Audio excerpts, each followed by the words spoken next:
I never thought the wide-open skies of Arizona could feel so suffocating. Growing up in the dusty outskirts of Tucson, where the saguaro cactuses stand like silent guardians and the sunsets paint the horizon in fiery oranges, family was supposed to be my rock.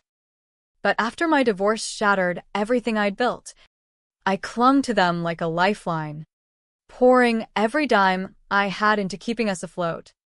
Little did I know, I was just digging my own grave. My name's Sarah Thompson, and I work as a financial analyst in Phoenix now, crunching numbers for a mid-sized firm that deals in real estate investments. The job pays well enough to afford a modest condo in the suburbs, with views of the Superstition Mountains that remind me of simpler times. But after my ex-husband walked out, leaving me with a pile of legal fees and a heart full of regrets, I moved back closer to home, or what I thought was home. My folks, Linda and Jack, still lived on that old ranch outside Tucson, scraping by on Social Security and odd jobs. My younger sister, Megan, bounced between gigs as a barista and dreamed of opening her own coffee shop someday. And me? I became the family ATM, wiring money for fence repairs, vet bills for their horses, and even Megan's latest business venture that never quite panned out. It started small. A few hundred here for Mom's medical copays after her knee surgery. A grand there for Dad's truck transmission. Before long, it snowballed. Over 2 years, I'd shelled out over $50,000, rent for Megan's apartment in Flagstaff, utilities that always seemed to spike, even their streaming subscriptions because who has time to figure out passwords? I kept a tidy spreadsheet, color-coding the entries like it was just another work project. Green for paid, yellow for pending. It made me feel in control, like I was the hero holding it all together. My therapist, before I had to cut sessions to save cash, called it enabling. I called it love. But love shouldn't leave you broke and invisible. I skipped vacations, ate ramen on weekends, and ignored my own retirement fund dipping low. Friends like my coworker Riley would nudge me. Sarah, when's the last time you treated yourself? I'd shrug it off. Family first, right? Deep down. Though, it gnawed at me. The unanswered thank yous. The casual assumptions that I'd always come through. Still, I held on, convincing myself that one big gesture could turn it around. That's when I planned the Grand Canyon trip.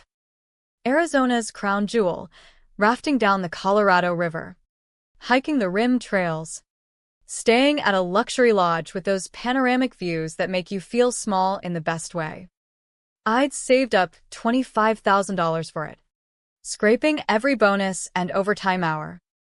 I pictured us all there, Mom snapping photos of the red rocks, Dad telling his old cowboy stories around a campfire, Megan actually smiling without her phone in hand. It was going to be our reset. A chance to rebuild after my messy divorce had left me feeling like damaged goods. I booked everything meticulously. Non-refundable flights from Phoenix to Page, a guided tour with whitewater rafting, suites at the El Tovar Hotel, historic, charming, with balconies overlooking the abyss. I even arranged for a private helicopter ride over the canyon at sunrise. This is for us, I told Mom over the phone, my voice bubbling with excitement. A real family adventure. She sounded thrilled. Oh, Sarah, that's just what we need. You're a lifesaver. I clung to those words, screenshotting her text with a thumbs-up emoji like it was gold. Weeks turned into months of anticipation. I packed my bags early, bought new hiking boots, even researched the best spots for stargazing. But as the date approached, communication got spotty. Calls went to voicemail. Texts got one-word replies. I chalked it up to busy schedules, Dad with his part-time gig at the local feed store, Megan juggling shifts, Then, one scorching afternoon in my condo, as the AC hummed against the desert heat, Mom finally picked up. "Hey, Mom. Just checking on the trip details. Does Dad still get motion sickness? I can grab some Dramamine." There was a pause. The kind that sucks the air out of the room. Oh, "Honey, we already went last weekend." Her tone was light, like she was mentioning the weather. "What do you mean?" My heart dropped into my stomach. "The Grand Canyon trip? The one I paid for." yeah. It was amazing. The views, the rafting, everything you planned was perfect. I gripped the phone tighter. But, "I was supposed to go with you." That was the point, family time. Another pause. "Well, it was just us. You know, immediate family. Megan's boyfriend, Tyler, had time off, and it all lined up. Immediate family. Like I was some cousin twice removed.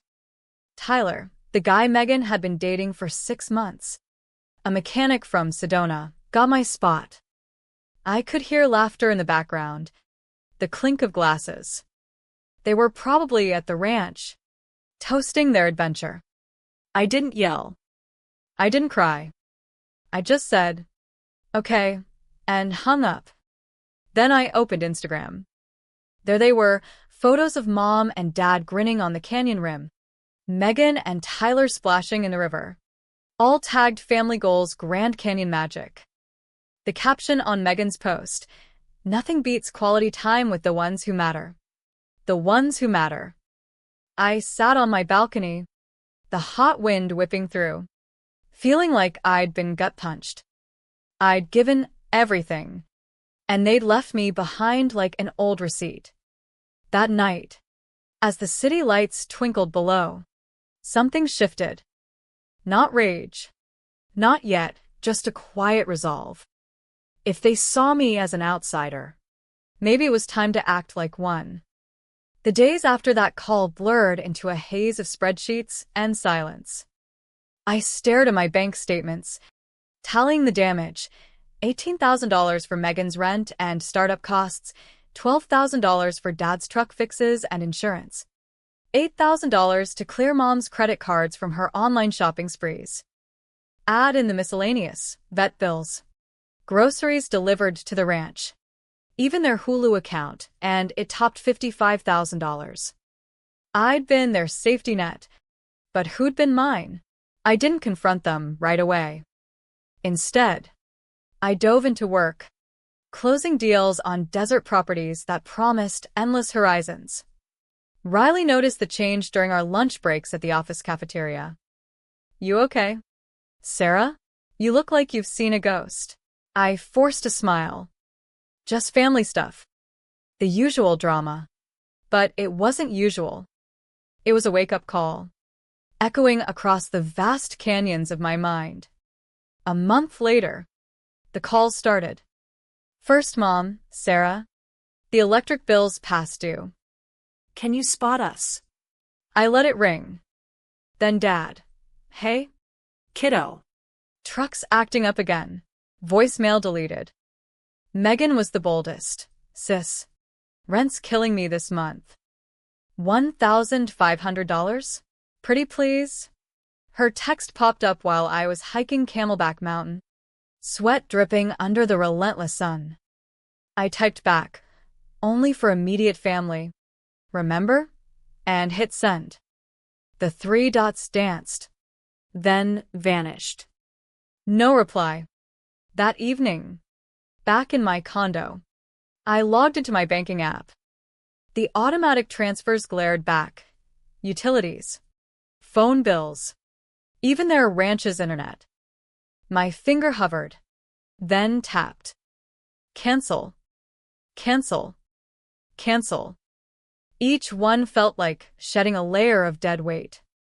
I called my financial advisor next, a no-nonsense woman named Carla who'd helped me through the divorce. "Lock it all down," I told her. "New passwords. Alerts for any unusual activity." She didn't pry. Smart move. Sarah. You're protecting your future. I didn't stop there. I hired a security guy to install a doorbell camera and reinforce my locks, standard in Phoenix, where break-ins spike with the heat. As he drilled, he chatted about the monsoon season coming. Keeps things interesting out here, he said. I nodded, watching the app sync on my phone. For the first time, my space felt fortified, not just against thieves, but against the emotional vampires I'd called family. It took 3 days for the storm to hit. The doorbell chimed, and the camera feed showed them. Mom in her faded denim jacket, arms folded like she was ready for a showdown, Dad shuffling in his cowboy boots. Hat in hand, Megan with Tyler in tow, her face a mask of fake concern. And beside them, a slick guy in a suit, briefcase gleaming. I opened the door a crack. What is this? Sarah, we need to talk, Mom said, her voice sharp as a cactus spine. The suit stepped up. MS. Thompson. I'm Greg Harlan. Attorney for your parents and sister. They're worried about your well-being. Worried. I almost laughed. Worried about my bank account. You mean? Harlan's eyes narrowed. Your recent actions suggest instability. Cutting off support abruptly. Isolating yourself. It's concerning after your divorce. Megan chimed in. We're just trying to help. Sarah.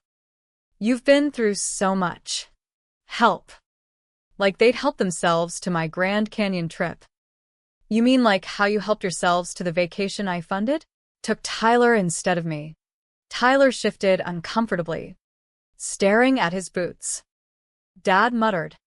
Come on. Kiddo. Be reasonable. We rely on you. Rely. That word stung. You're adults. Figure it out like the rest of us. Harlan cleared his throat. If you won't resume support, we'll pursue legal options. Perhaps a conservatorship to manage your finances responsibly. Conservatorship, the Western U.S. equivalent of guardianship, where courts appoint overseers for incapable adults. In Arizona, it's often for the elderly or disabled, but families abuse it in inheritance fights. They were trying to label me incompetent to control my money. I shut the door without a word, heart pounding. Through the camera, I watched them argue before driving off in Dad's rattling truck. That night, I researched Arizona law. Conservatorship require proof of incapacity, mental health issues, addiction, something concrete. I had none, but they could drag it out. Force evaluations, bleed me dry in fees. I called my old college friend, Elena. a paralegal in Scottsdale. Get a lawyer. Sarah. Someone who knows family law inside out. She recommended Mia Vargas, a fierce advocate who'd handled similar cases in the Southwest. I met Mia the next day in her office overlooking the Phoenix skyline. Sharp suit. Sharper mind. I laid it all out. The years of support. The trip betrayal. The threats. She nodded. This is classic financial elder abuse, but reversed. You're the victim. We'll counter with evidence of your competence, job records, financials, psych eval if needed. She explained Arizona's process. They'd file a petition. We'd respond. The court decides. But we flip the script. Show the judge they're the dependent ones, not you. I gathered everything. Pay stubs proving my steady income. Bank records showing prudent saving, post-trip. I'd rebuilt my emergency fund. A letter from my doctor confirming no issues. Riley and other colleagues wrote references.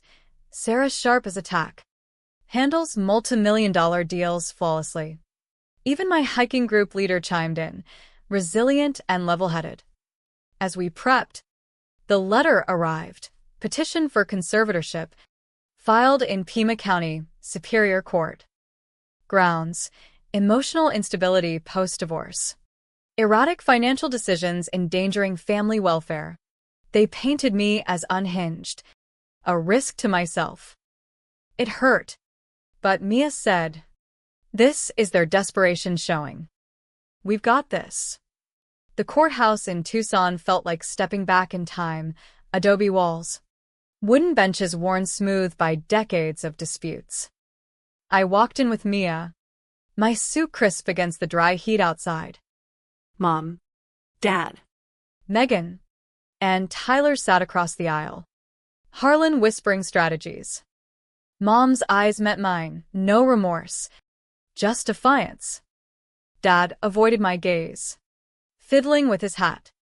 Megan scrolled her phone, pretending nonchalance. The judge, a stern woman in her 60s named Judge Ramirez, called order. Harlan opened. "Your Honor." "Yes." Thompson has shown clear instability, abruptly halting financial aid to her dependent family, refusing contact, this after a traumatic divorce. "We seek conservatorship to protect her assets and ensure responsible management."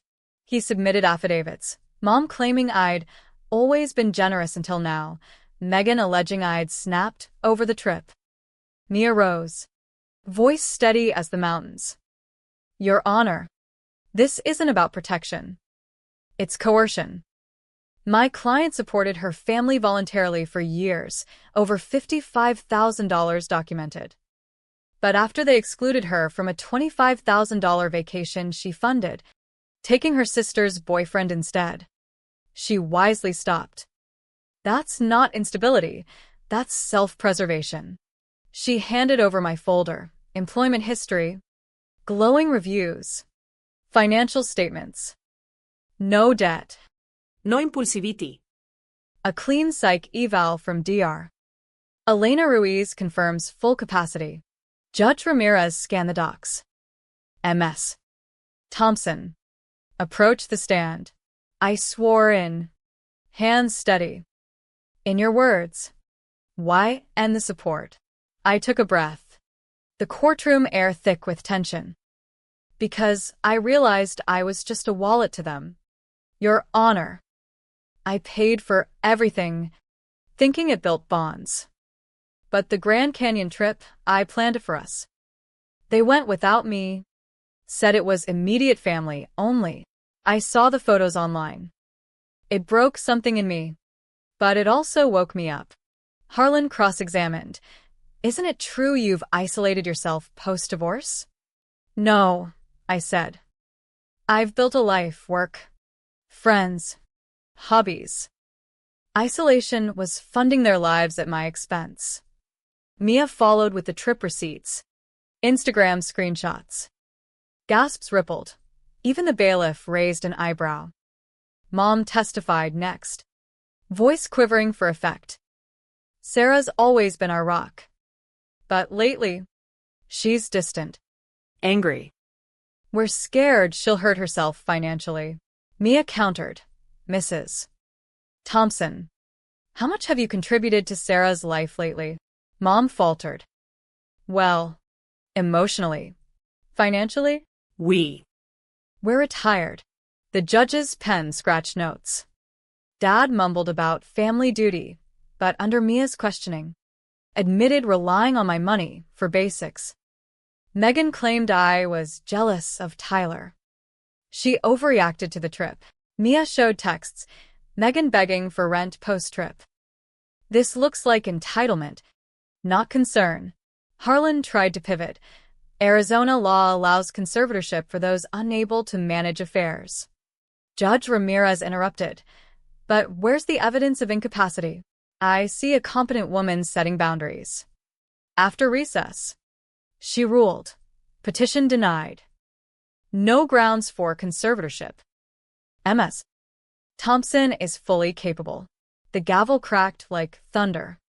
Outside, under the blazing sun. Miaugidme. "You did it." My family shuffled out. Mom approached.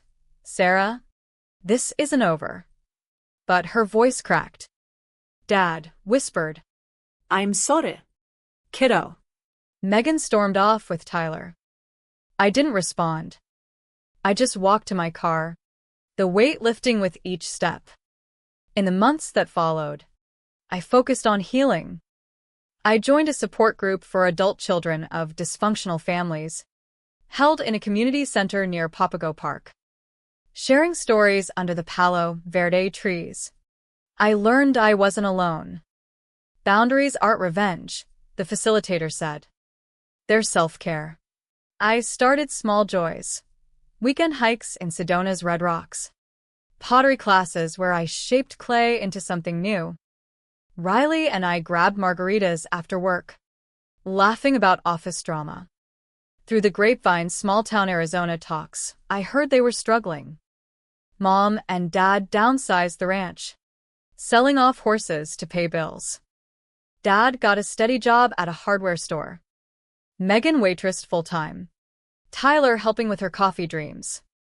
No more handouts. It wasn't schadenfreude, it was relief. They were adapting, like I had. One evening, as monsoon rains pounded my condo roof, My phone rang. Dad. I answered. Sarah. Can we talk? His voice was softer. Broken.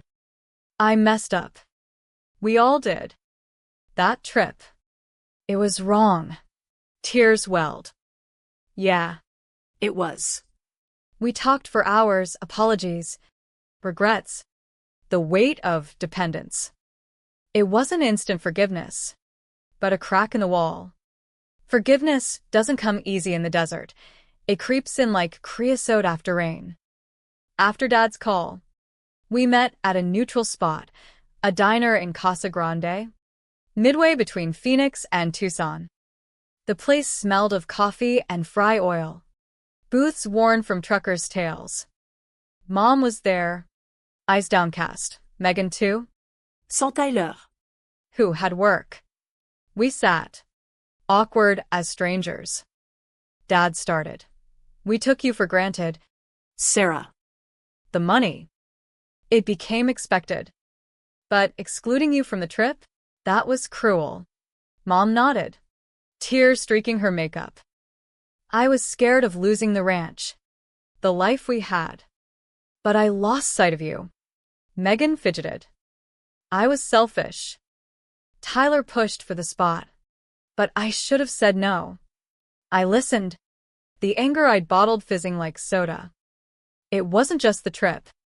It was years of me giving, you taking. Then suing me? That crossed a line. They winced. Dad explained. Harlan was a friend of a friend. We panicked when the bills piled up. In Arizona, such suits are rare, but happen in family feuds over ranches or water rights. They dropped it after the ruling, paying their own fees. We talked boundaries, no more automatic aid. They'd budget. Seek jobs. I'd help with advice, not cash. Family supports each other, I said, but not at one person's expense.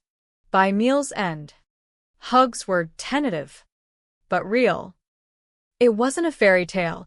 Trust rebuilds slow as canyon erosion. Back in Phoenix, life bloomed. I got a promotion. Handling bigger accounts, ironic.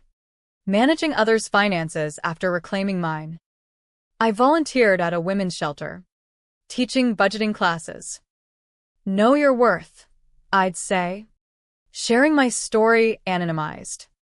One woman, escaping abuse, nodded. Sounds like my ex. It healed me, turning pain into purpose. Megan called weeks later. I'm opening the coffee shop, saved at myself. Pride swelled. Congrats. I'll visit. Dad sent photos of the ranch. Smaller but theirs. Mom joined a book club, finding friends beyond us. But the humane turn came unexpectedly. A health scare, Dad's heart murmur during a checkup. Hospital in Tucson. Bills looming. They didn't ask, I offered to cover part. Through insurance navigation. Not charity, I said. Partnership. Mia reviewed it legally, voluntary aid. Nos trines. It felt right, helping from strength, not obligation. As summer faded, we planned a small gathering, not extravagant, just a picnic at Saguaro National Park. No helicopters. Just sandwiches and stories under the stars. Tyler came, apologetic. I didn't know the full story. We laughed about the rafting mishaps, the canyon's majesty. For the first time, I felt seen not as a provider, but as Sarah. The lesson settled light. Family isn't transaction, it's reciprocity. In the West's vastness, we learn to stand alone, but choose to connect. Revenge fades, redemption endures. I delved deeper into therapy, exploring roots. My divorce stemmed from similar patterns, giving too much, expecting love back. Codependency, my new therapist called it. Sessions in a cozy office near Tempe, overlooking the Salt River, helped unpack it. You can't pour from an empty cup, she said. A Western idiom fitting the arid land. Socially, I dated casually a guy from hiking group, dinners in Old Town Scottsdale.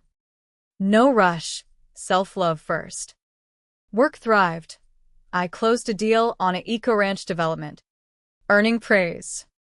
You're on fire, Riley joked. The family mended threads. Christmas at the ranch, modest gifts, homemade tamales. Mom shared recipes. Dad taught stargazing. Megan's shop opened in Flagstaff. Beans roasted local. I invested advice. Not money. Track expenses like I taught. Success was theirs. Prix de mine. When Dad's scare hit, it tested us. RH. Monitors beeping. We'll manage, Mom insisted. But I researched grants, Medicaid options, Arizona's system for low-income seniors. Covered most. I chipped in deductibles. Thanks. But only if you're okay, Dad said.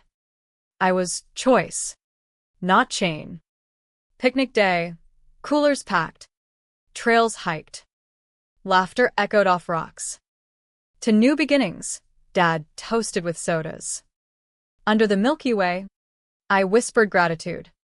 The desert teaches resilience, family, grace. As the seasons cycled, monsoons flooding arroyos, winters crisp under clear skies, our bonds strengthened. Fragile but real. I visited the ranch more, helping with chores not cash, mending fences, riding horses at dawn. Dad and I talked deep about his own regrets growing up poor in New Mexico. I never wanted you to carry us, he admitted. Mom opened up about fears of aging alone. Megan's shop thrived. She repaid a small loan I'd given post-scare. Unasked. Fair's fair, she said. Professionally, I mentored juniors at work, sharing tales of financial pitfalls. Boundaries save lives, I'd quip. Personally, I traveled solo, a road trip to Zion National Park. Windows down, wind whipping freedom. Met a kindred spirit there, a photographer named Alex. We dated slow, building on mutual respect. The old wounds scarred over. Lessons embedded. Don't confuse sacrifice with love. True family uplifts. Doesn't drain. In court, we'd clashed. In healing, we connected. No dramatic revenge, just humane growth. The West's harsh beauty mirrors life. Survive the heat. Cherish the rain. One sunset, atop Piastua Peak. I reflected. Betrayal stung, but led to this, a fuller me, amended us. The light lesson? Forgiveness frees you, hold grudges, and you're the one caged. As stars emerged, I felt home, not in place, but in peace. Community involvement grew. I led workshops on financial independence at local libraries. drawing crowds from diverse backgrounds. In the Southwest, water's scarce, so self-reliant sometimes, I'd say. Using regional metaphors. Stories poured in, others fleeced by kin. Finding strength. Family holidays evolved. Thanksgiving with potluck. Everyone contributing. Laughter over pie. No undercurrents. Megan introduced a new business partner. Tyler faded amicably. Learned from my mistakes, she confided. Alex and I explored, camping in the Grand Canyon, ironic. Healing. Standing where betrayal began. I released it. This place is bigger than our pains, he said. We hiked. Talked futures, no rules. Dad's health stabilized. Mom gardened. Sharing veggies. Grown with love, her notes read. Small gestures rebuilt trust. The story's arc, from exclusion to inclusion. Revenge to redemption. Humane ending, no villains. Just humans learning. Light lesson. In life's drama. Choose empathy over enmity. It echoes farther in the canyons. As 2026 dawned, I stood on my balcony. Coffee steaming. Mountains aglow. Betrayed once, but freer now. Family's not blood alone. It's the ties we mend.